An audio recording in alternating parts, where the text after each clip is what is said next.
Assalamualaikum warahmatullahi wabarakatuh. Halo rekan semuanya, pada kesempatan ini saya akan memberikan materi pembelajaran terkait uji minimal menggunakan SPSS.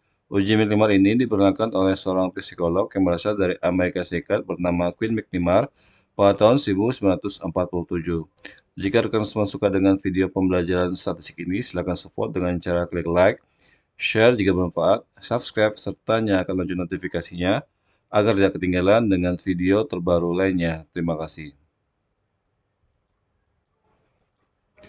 Uji McNamara merupakan salah satu uji statistik non-pragmatik yang digunakan untuk menentukan apakah terdapat perbedaan secara signifikan antara dua kelompok yang saling berpasangan.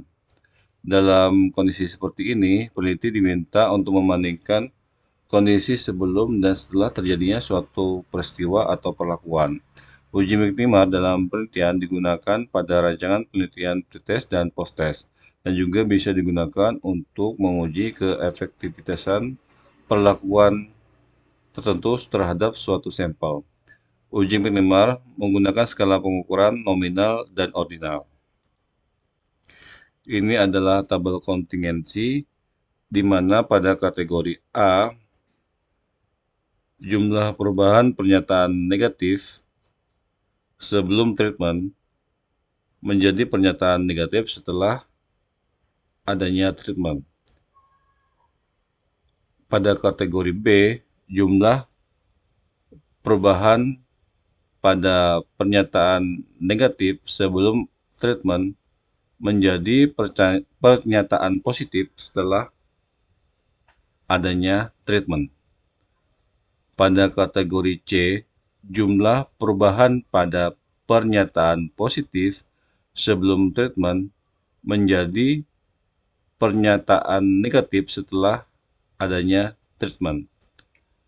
Kemudian pada kategori D, jumlah perubahan pernyataan positif sebelum treatment menjadi pernyataan positif setelah adanya treatment. Jadi di sini di tabel kontingensi ini pada A dan D tidak mengalami perubahan sedikit pun. Seperti itu. Nah, ini adalah formulanya. Nah, ini adalah studi case yang akan kita gunakan di mana seorang guru ingin mengetahui kemampuan penguasaan kosakata bahasa Jepang siswa di kelas A menggunakan metode Jigsaw. Nah, ini adalah kriterianya di mana HO ini tidak terdapat perbedaan kemampuan penguasaan kosakata sebelum dan setelah menggunakan metode Jigsaw. Sedangkan HA ini terdapat perubahan atau peningkatan pada kemampuan kosakata sebelum dan setelah adanya metode Jigsaw. Ini kita bisa lihat dari nilai probabilitasnya, di mana jika lebih besar daripada 0,05 maka H0 diterima, kurang daripada 0,05 maka H0-nya ditolak, seperti itu. Oke, kita langsung saja ke datasheet di Excel-nya.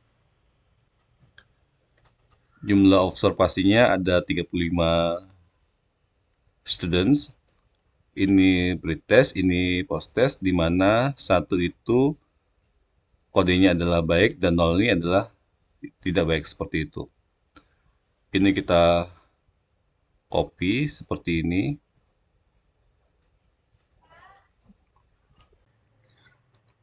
Kemudian kita pindahkan ke SPSS-nya seperti ini.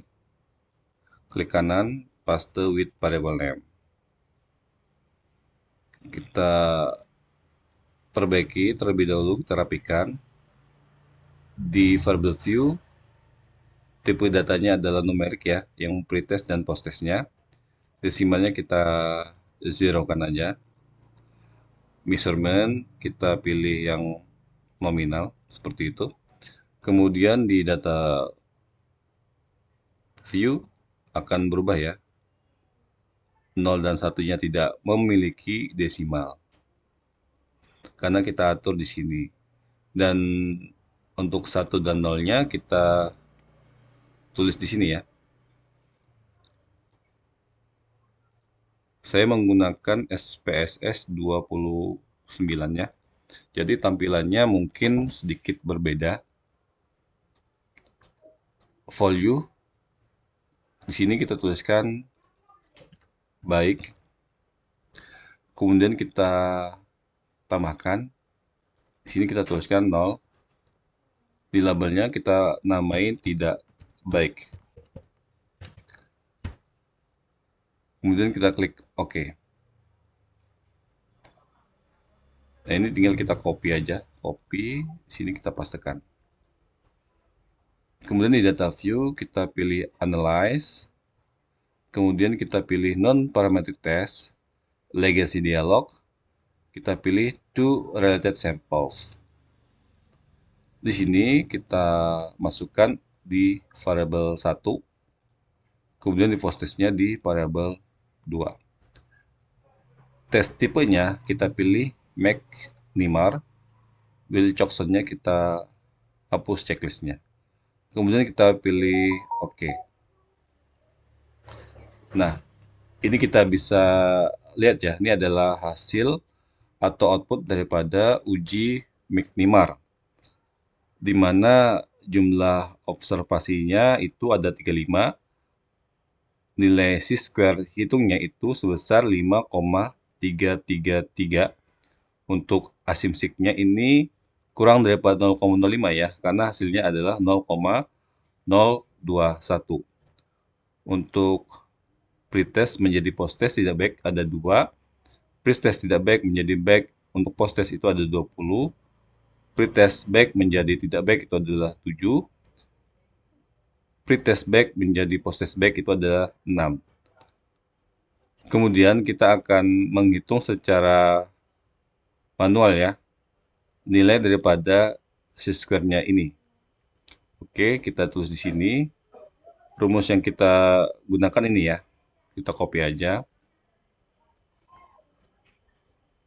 Kemudian kita paste di sini. Oke. Nilai B-nya adalah 20. Kita lihat tidak baik menjadi tidak baik.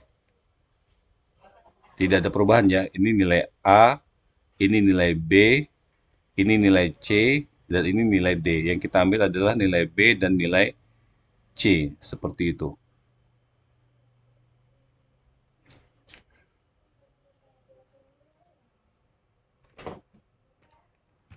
Kita tuliskan saja dulu ya. A, B, C, D. Kita lihat nilai A-nya itu adalah 2, 20, 7, dan 6.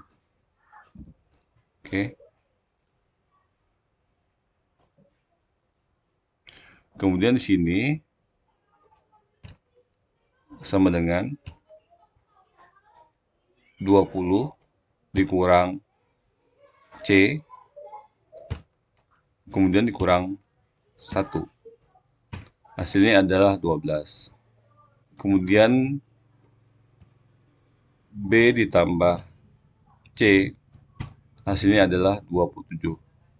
Nah, ini akan kita kuadratkan, karena kita belum kuadratkan ya.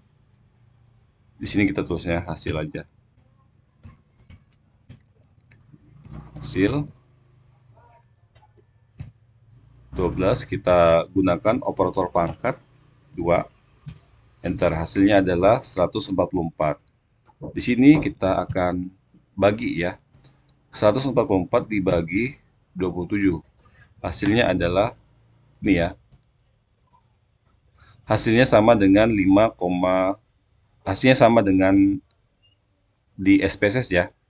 Ya, ini adalah nilai C-square hitungnya adalah 5,333. Dimana untuk C-square-nya, C-square tabelnya itu adalah sebesar DF1 ya, 3,841.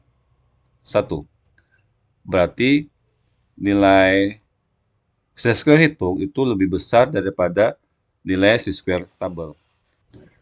Jadi kita lihat lagi kriteria ujinya, di mana ketika dia itu kurang daripada 0,05, maka H0-nya ditolak. Berarti terdapat perbedaannya ketika menggunakan metode jigsaw terkait penguasaan kosakata bahasa Jepang sebelum dan sesudah menggunakan metode jigsaw pada siswa kelas A.